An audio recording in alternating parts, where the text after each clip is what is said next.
السلام علیکم ورحمۃ اللہ وبرکاتہ۔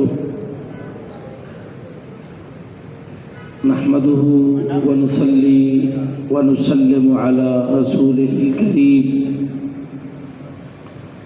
أما بعد فأعوذ بالله السميع العليم من الشيطان الرجيم من همزه ونفخه ونفسه. هو الذي أرسل رسوله بالهدى ودين الحق ليظهره على الدين كله ولو كره المشركون. رب اشرح لي صدري ويسر لي أمري واحلل عقدة من لساني يفقهوا قولي. رب زدني علما.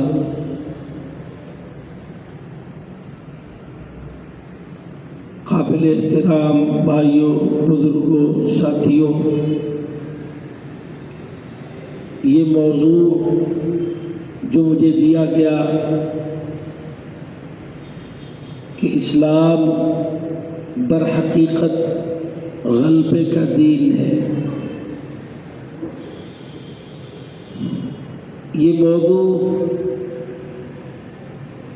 اپنی حقیقت کے حوالے سے اس بات کا متقاضی ہے کہ اس پر بہت طویل، جامع اور مفصل انداز میں گفتگو کی جا سکے، لیکن ظاہر ہے یہ جو دروس رمضان المبارک میں یا رمضان کے علاوہ بھی جو دیے جاتے ہیں، ان کے اندر وقت کی قلت کے پیش نظر اختصار، جامعیت یا ایک طائرانہ نظر جسے آپ کہہ سکتے ہیں وہی ڈالی جا سکتی ہے، یا ایسا جسے خطۃ البحث کہہ سکتے ہیں، وہ اہم ترین لائنز کہ جس کے ساتھ اس موضوع کی وسعتوں کو پہچانا جا سکے.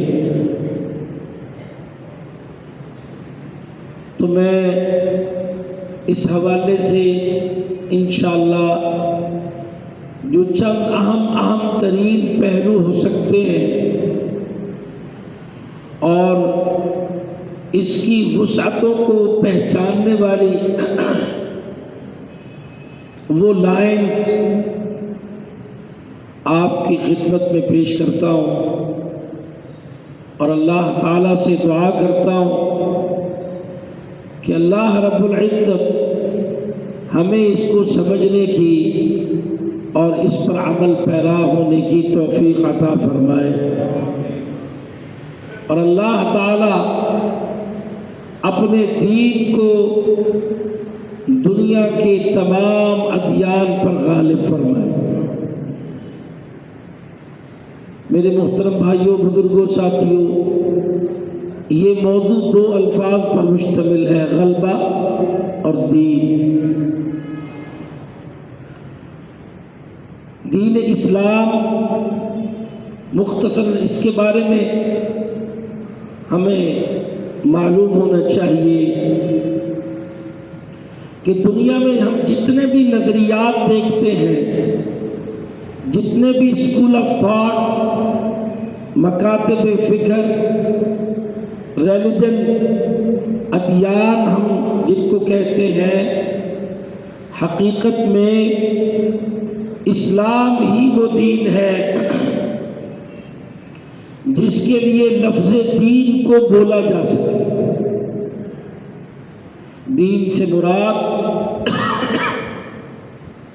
ایسا نظام حیات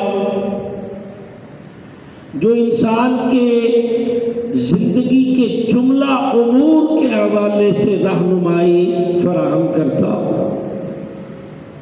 اس اعتبار سے اور اس تعریف کو مد نظر رکھتے ہوئے جب ہم کمپیریٹیو اسٹڈی آف ریلیجن کو دیکھیں گے، ادیان کے تقابلی جائزے کو دیکھیں گے، تو دنیا میں کوئی دین بھی ایسا نہیں کہ جو انسان کی زندگی سے متعلق جملہ امور کے حوالے سے رہنمائی پیش کرتا ہو سوائے اسلام کے،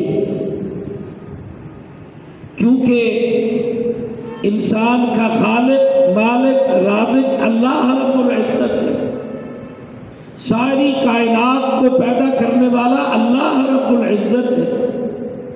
تو اللہ تعالی جو انسان کا خالق ہے، اللہ نے اس کی تخلیق کے بعد اس کا دین بھی اسلام بنایا ہے، اور یہ دین صرف انسانوں ہی کا دین نہیں بلکہ دنیا میں جتنی بھی مخلوقات ہیں تمام تر مخلوقات کا دین اللہ نے اسلام بنایا۔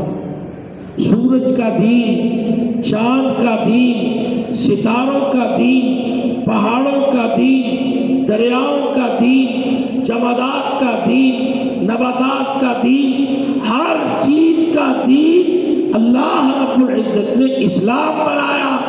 اس کی دلیل کیا ہے؟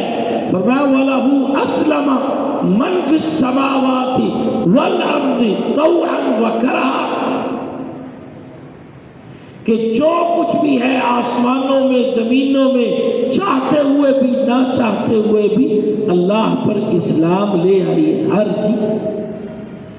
فرمایا وَإِن مِّن شَيْءٍ إِلَّا يُسَبِّحُ بِحَمْدِهِ وَلَٰكِن لَّا تَفْقَهُونَ تَسْبِيحَهُمْ، دنیا میں کوئی چیز بھی، کوئی مخلوق بھی ایسی نہیں جو اللہ تعالیٰ کی عبادت میں، اللہ کی تسبیح میں مصروف نہ ہو۔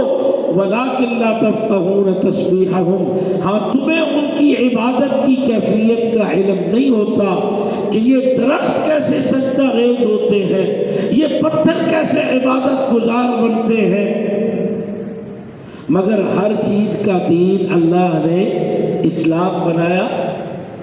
تو جہاں تمام مخلوقات کا دین اللہ نے اسلام بنایا، وہاں تمام مخلوقات کا اشرف، یہ اشرف المخلوقات حضرت انسان کا دین بھی اللہ نے اسلام بنایا۔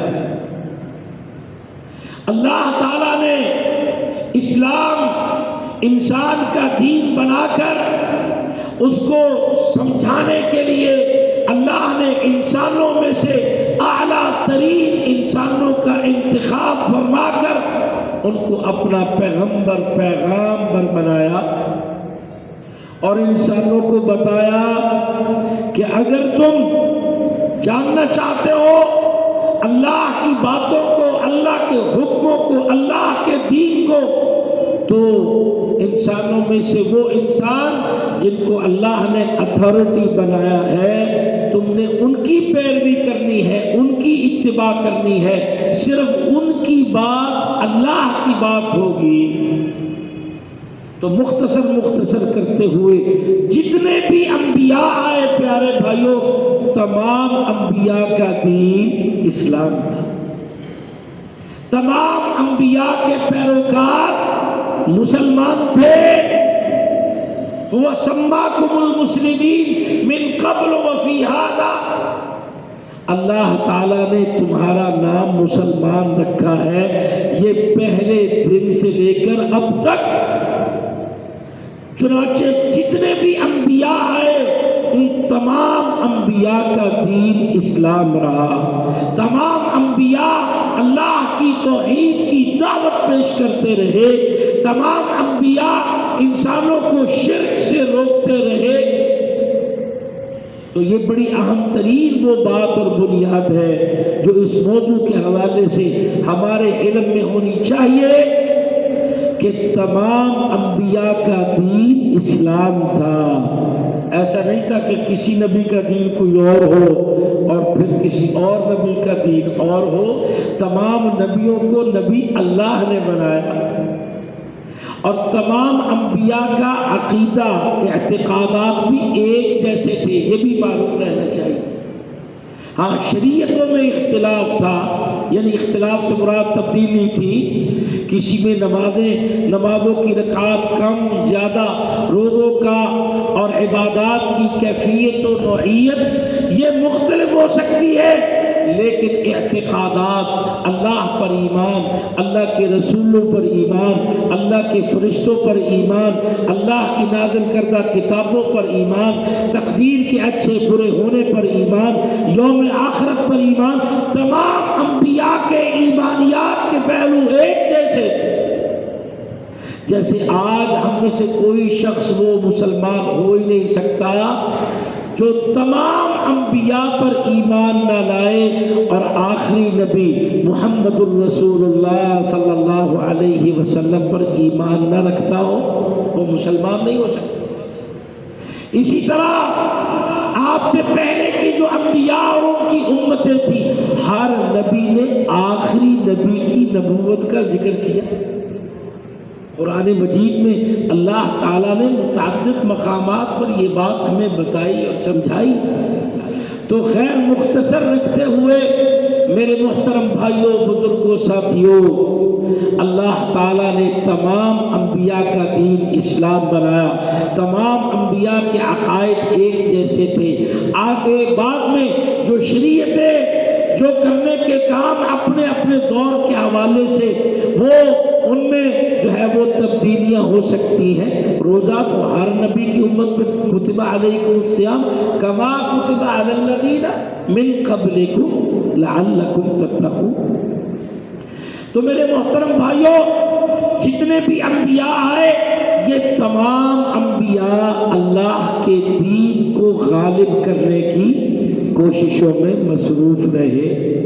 یہ قرآن مجید کا مستقل اور بڑا ہی عظیم الشان موضوع ہے، معرکۃ الآراء موضوع ہے، اور تمام قوموں کا یا جتنی بھی قومیں اللہ نے مناسب سمجھی ان کا تذکرہ فرما دیا، اور ان کے حالات، واقعات قرآن مجید میں رب العزت نے زبردست انداز سے بیان فرمایا۔ اگرچہ بنی اسرائیل کا اس میں بہت زیادہ تذکرہ ملتا ہے، تو تمام کے تمام انبیاء اللہ کے دین کو دنیا پر پیش کرتے رہے۔ قرآن مجید میں ایک مقام پر اللہ ارشاد فرماتے کتب اللہ، یہ سورہ مجادلہ ہے، کتب اللہ لأغلبن انا ورسلی ان اللہ قوی عزیز۔ فرمایا اللہ نے یہ بات لکھ ڈالی ہے، لأغلبن، لام بھی تاکید کا، نون بھی تاکید کا، اور جب دو تاکیدیں اکٹھی ہو جائے تو وہ قسم کا درجہ رکھتی ہے، یہ اصول ہے۔ تو اللہ تعالیٰ دو تاکیدیں اکٹھے کر کے قسم اٹھا کر یہ ارشاد فرماتے ہیں کہ اللہ نے یہ لکھ ڈالا ہے کہ میں اور میرے رسول وہ غالب آ کر رہیں گے۔ چنانچہ تمام انبیاء اپنے اپنے ادوار میں، اپنے اپنے زمانوں میں بڑے عظیم الشان انداز سے غلبہ دین کے لیے کوششیں، کاوشیں، محنتیں، سیاستیں، حکومتیں مار کے لڑتے نظر آتے ہیں۔ کچھ انبیاء کے حالات و واقعات ایسے ہیں کہ جن میں اللہ تعالیٰ نے ان کی دعوت دینے کو، تبلیغ کرنے کو بہت زیادہ اس کا ذکر کیا ہے۔ کچھ انبیاء ایسے ہیں جن کے بڑے بڑے معرکوں کو اللہ نے قرآن مجید میں ذکر فرمایا۔ کچھ انبیاء ایسے ہیں جن کی باقاعدہ حکومت کو، قیادت کو، سیادت کو رب العزت نے قرآن مجید میں موضوع بنا کر اس حوالے سے زبردست اپنا کلام نازل فرمایا۔ جہاد کا ذکر، دعوت کا ذکر، سیاست کا ذکر، حکومت کا ذکر، حکمرانی کا ذکر، یہ سارے موضوعات انبیاء سے متعلقہ اللہ رب العزت اپنے پاک کلام میں بیان فرماتے ہمیں نظر آتے ہیں۔ میرے محترم بھائیوں، جو چند باتیں اس حوالے سے اصولی طور پر جاننے کے لیے، یہ باتیں اللہ اکبر، اللہ نے ہمیں سمجھ دی، یہ اللہ کا فضل، ہمارا اس میں کوئی کمال نہیں ہے، یہ باتیں معلوم ہونا ضروری ہے۔ اور اگر یہ معلوم نہ ہو جائے، یہ باتیں معلوم نہ ہوں تو انسان میں فکری طور پر گمراہی آتی ہے، فتنہ پیدا ہوتا ہے، فتنہ کھڑا ہوتا ہے۔ یہ بھی بڑی اہم ترین موضوع، اسی موضوع کی اہمیت کے حوالے سے۔ لیکن میں یہ بات کہنا چاہوں گا کہ اللہ نے مختلف انبیاء کے مختلف واقعات کا تذکرہ قرآن مجید میں فرمایا۔ قرآن مجید ایک عظیم الشان اللہ کی وہ کتاب ہے جس میں اللہ نے ساری شریعتوں، ان کے اعمال، ان کے واقعات، ان کے عبادات، ان کے معاملات، قوموں کے رویے، انبیاء کے زبردست معرکۃ الاعراف انداز، اللہ نے قرآن مجید میں ان سب کا خلاصہ فرمایا۔ اللہ اکبر۔ وہ حدیث بھی بیان کرنا یہاں مناسب رہے گا تاکہ ہمارے دماغ شریف میں بات اچھے طریقے سے بیٹھ سکے۔ نبی علیہ السلام وہ صحیح حدیث کہ جس میں آپ اس پوری دنیا کی تشبیہ دن سے دے رہے ہیں کہ دن چلا، دن چڑھتا، دن چلا، دن کا آغاز ہوا تو انبیاء آئے، انبیاء آتے گئے، ظہر تک کا وقت ہوا، ٹھیک ہے، دن کا آغاز، انبیاء کے آنے کا آغاز کہاں سے ہوا؟ اسلامک کانسیپٹ کیا ہے؟ اس دنیا کے پہلے انسان، اس دنیا کے پہلے مسلمان، اس دنیا کے پہلے نبی آدم علیہ السلام۔ یہ ضروری ہے، اس بات کا تعلق عقیدے سے ہے جو آپ کے ذہنوں میں معلوم ہونی چاہیے، ایک کانسٹنٹ کے طور پر دماغ شریف میں بیٹھنی چاہیے۔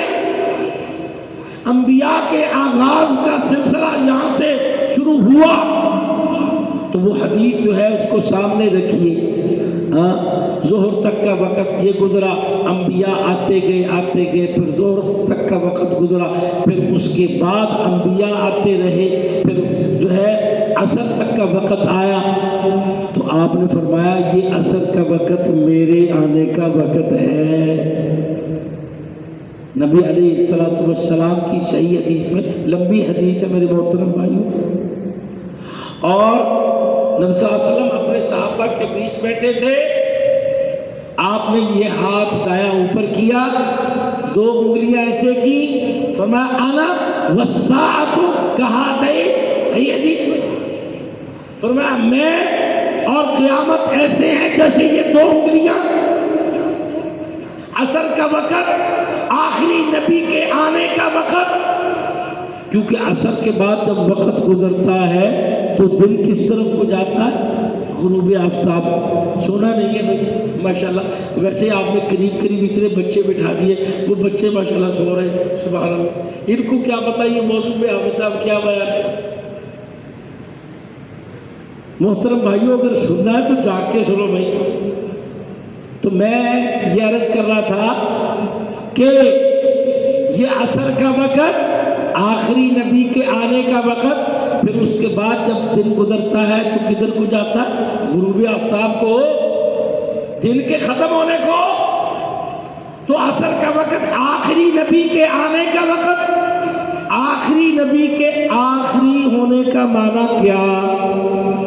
سنو نا، ایک ایک بات بڑی یہ اہمیت کی حامل ہے جو سمجھنے سے تعلق۔ آخری نبی کے آخری ہونے کا معنی یہ ہے کہ ان کے بعد دنیا کا اختتام ہے، قیامت کا بپا ہو جانا ہے، ان کے بعد کوئی نبی نہیں، ان کے بعد کوئی رسول نہیں۔ آخری نبی کے آخری ہونے کا معنی یہ کہ ان کے اوپر اللہ نے نبوت اور رسالت کے سلسلے کو مکمل فرمایا ہے، اختتام فرمایا ہے۔ میری بات سمجھ آ رہی ہے کہ نہیں میرے محترم بھائیوں؟ تو آخری نبی جنہوں نے ہونا تھا، انہوں نے کل کائنات، انٹرنیشنل، گلوبل، آفاقی رسول بن کر مبعوث ہونا تھا، اور وہ ہوئے۔ فرمایا وَلَقَدْ أَخَذْنَا مِيثَاقَ النَّبِيِّينَ لَمَا آتَيْتُكُم مِّن كِتَابٍ وَحِكْمَةٍ ثُمَّ جَاءَكُم رَّسُولٌ مُّصَدِّقٌ لِّمَا مَعَكُمْ لَتُؤْمِنُنَّ به ولتنصرنه قال اقررتم واخذتم على ذلكم اسري قالوا اقررنا قال فاشهدوا وانا معكم من الشاهدين۔ میرے محترم بھائیو، شاید میں اس آیت کو بیان کرنے میں وہ انداز، اس شدت والا، تاکید والا، جلال والا اختیار نہیں کر پا رہا ہوں جو انداز اللہ رب العزت کا ہے، جو بڑا ہی عظیم الشان، بڑے ہی جلال والا، بڑی ہی شد و مد والا اس آیت مبارکہ میں اللہ نے بیان فرمایا۔ ہم نے تمام انبیاء سے یہ عہد لیا، وَلَقَدْ أَخَذْنَا مِيثَاقَ النَّبِيِّينَ لَمَا آتَيْتُكُم مِّن كِتَابٍ وَحِكْمَةٍ، کہ جو بھی ہم نے تم کو کتابیں دی اور حکمتیں دی، حکمت سے مراد نبوت، رسالت، ثم جاءکم رسول مصدق، یہ آخری رسول اس سے مراد، ثم جاءکم رسول مصدق لما معکم، پھر آ جائیں وہ رسول جو تصدیق کرنے والے ہوں جو تمہارے پاس بھی ہے، لَتُؤْمِنُنَّ بِهِ وَلَتَنْصُرُنَّ، یہ آخری رسول جب آ جائیں، اگر تمہاری زندگی میں بھی اللہ بھیج دے تو تم ان کو مانو گے، ان پر ایمان لے کر آؤ گے۔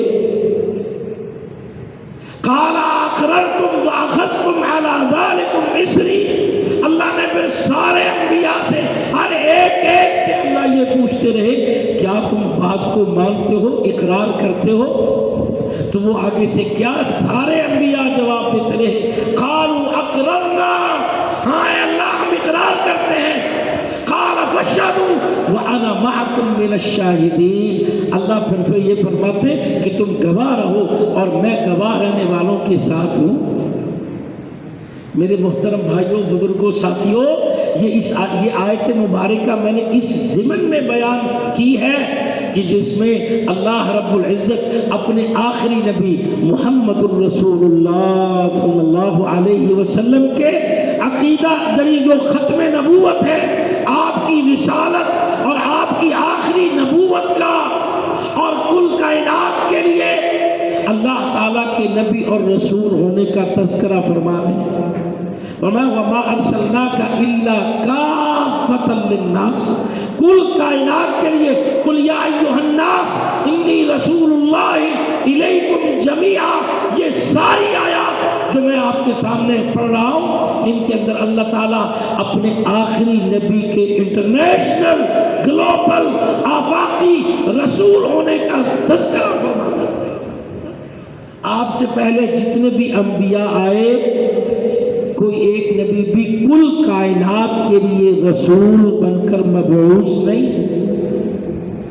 علاقہ بڑا چھوٹا ہو سکتا ہے، سال زمانہ تھوڑا زیادہ ہو سکتا ہے، اللہ نے مختلف انبیاء بھیجے، ایک وقت میں ایک ہی جگہ پر بھی دو نبی اکٹھے بھیج دیے، جیسے حضرت موسیٰ علیہ السلام اور حضرت ہارون علیہ السلام۔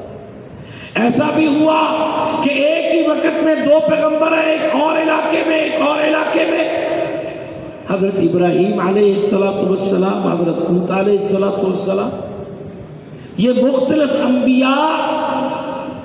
مگر میرے محترم بھائیوں، یعنی جتنے بھی انبیاء آئے ان میں سے کل کائنات کے لیے کوئی ایک نبی رسول بن کر مبعوث نہیں ہوئے، مختلف علاقوں کے لیے رہے۔ تو اللہ نے جن کو آخری نبی بنایا ان کو کل کائنات کے لیے، ساتوں بر اعظموں کے لیے اللہ تعالیٰ نے رسول بنا کر مبعوث فرمایا، اور قیامت تک آنے والے انسانوں تک کا اللہ نے ان کو زمانہ دیا۔ یہ ساری باتیں کرنے کا مقصد کیا ہے میرے بھائیوں؟ اس موضوع کے حوالے سے ہمیں یہ معلوم ہو جائے کہ اللہ تعالیٰ نے آخری نبی اور ان پر نازل کی جانے والی کتاب قرآن مجید میں تمام انبیاء یا جن نبیوں کا تذکرہ اللہ نے مناسب سمجھا اور ان کے حالات احوال کا جتنا تذکرہ اللہ نے مناسب سمجھا، وہ سارا خلاصہ اللہ نے اپنے پاک کلام میں ارشاد فرمایا۔ یہ ایک بہت بڑی بنیاد ہے غلبہ دین کے جو غلبے کا لفظ ہے اس کے معنی کو جاننے کے حوالے سے کہ آیا اس غلبے سے مراد عسکری غلبہ ہے یا اس غلبے سے مراد سیاسی غلبہ ہے یا اس غلبے سے مراد اخلاقی غلبہ ہے؟ میری بات کو سمجھ رہے؟ غلبے سے مراد آپ کو یہ بھی معلوم ہونا چاہیے کہ مراد ہے کیا۔ وہ غلبہ عسکری غلبہ ہے، سیاسی غلبہ ہے، اخلاقی غلبہ ہے۔ اللہ تعالیٰ نے بہت سے انبیاء کو اخلاقی غلبے سے نوازا۔ آپ حضرت نوح علیہ السلام کو دیکھیں کہ اللہ تعالیٰ نے وہ 900 سال تک دعوت دیتے رہے، لوگ جو ہے نتیجے میں کوئی زیادہ مسلمان نہیں ہوئے۔ تو کیا اگر وہ لوگ زیادہ مسلمان نہیں ہوئے، شامل ساتھ نہیں ہوئے، تو کیا آپ ناکام ہوئے؟ ہرگز نہیں۔ وہ اخلاقی غلبہ، اللہ تعالیٰ نے اخلاقی غلبہ عطا فرمایا۔ اسی طرح بہت سے انبیاء کو اللہ تعالیٰ نے سیاسی غلبہ بھی عطا فرمایا۔ اس میں حضرت داؤد علیہ السلام بہت بڑے حکمران بھی ہیں، اللہ کے سچے پیغمبر بھی۔ ان کے بیٹے حضرت سلیمان علیہ السلام، آپ اسی طرح اندازہ لگائیے یہ سیاسی غلبہ۔ حضرت یوسف علیہ السلام، اللہ نے ان کو سیاسی غلبہ بھی عطا فرمایا، تو یہ سیاسی غلبہ اور عسکری غلبہ بھی۔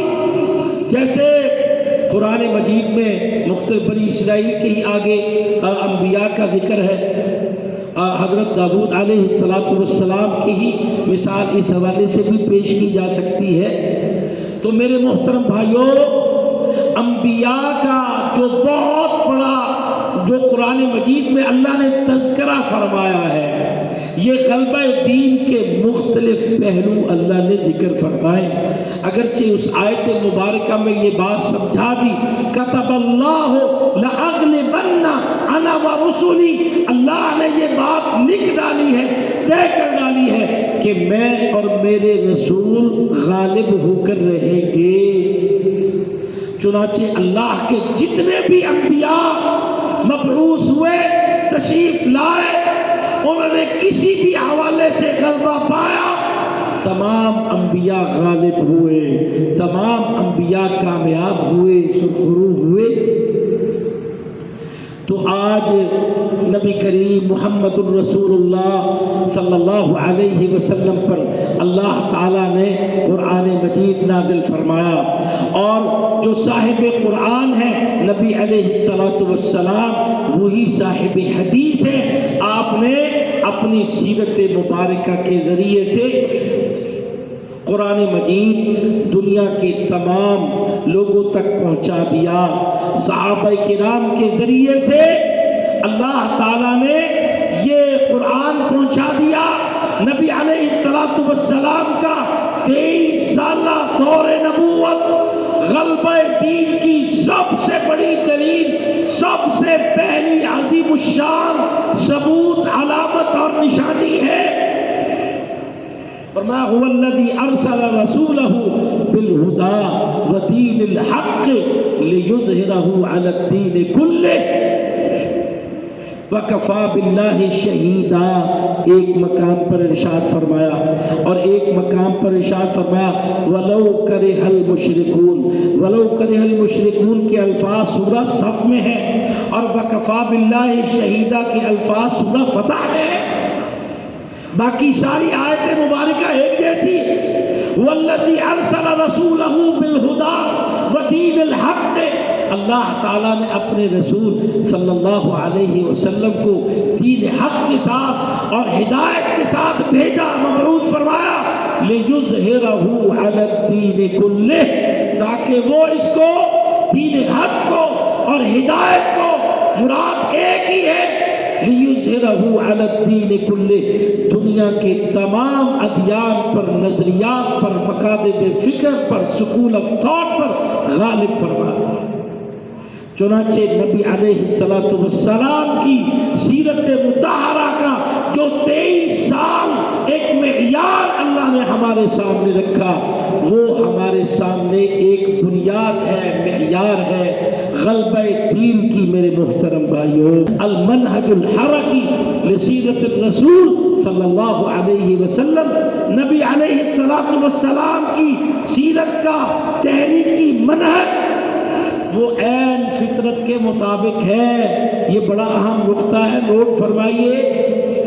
جو لوگ ماشاءاللہ علمی طور پر چاہتے ہیں نا ان ساری باتوں کو پڑھنا، سمجھنا، نوٹ کرنا، تو وہ اس بات کو نوٹ کریں کہ نبی علیہ السلام نے جو ساری تحریک اٹھائی چلائی، اس کو سارے مراحل سے، جس کے لیے انگلش کے الفاظ آپ بول سکتے ہیں slowly and gradually, step by step, فطری انداز میں جو بھی آپ نے ترتیب دی اور تحریک سارے مراحل طے کرتی آئی، سارے منازل پر پہنچتی آئی۔ میرے محترم بھائیوں، وہ سارا انداز آپ کا فطری تھا، نیچرل تھا، آرگینک تھا۔ آرگینک کا لفظ آج کل لوگ بولتے ہیں نا بہت زیادہ، آرگینک، قدرتی، فطری، نیچرل۔ جب آپ نے آغاز فرمایا، آغاز پر جو ہے جتنے بھی خیر والے لوگ تھے اللہ نے وہ نبی سے جوڑ دیے، ان کو نبی کی باتیں سمجھ آنے لگ گئی، نبی کو ان کی سمجھ آنے لگ گئی، ان کو نبی علیہ السلام کی۔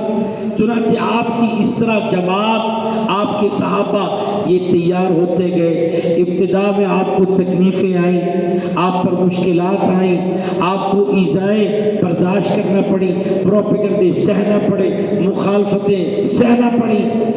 تو مکی زندگی بڑی عظیم الشان، اور اس میں جو قرآن مجید نازل ہوا، جتنی صورتیں نازل ہوئیں، جتنی آیات نازل ہوئیں، ان کے اندر ایمان کے حوالے سے، توحید کے حوالے سے، شرک کی مذمت کے حوالے سے، جنت اور جہنم کے احوال کے حوالے سے، حساب و کتاب کے حوالے سے، تزکیہ نفس کے حوالے سے، پاکیزگی کے حوالے سے، یہ زبردست بڑے بڑے موضوعات اللہ تعالیٰ نے ہجرت سے قبل نبی علیہ السلام کی سیرت مطہرہ کا جو مکی پیریڈ ہے، اس میں آپ نے یہ سارے مسائل نازل اللہ تعالیٰ نے فرمایا۔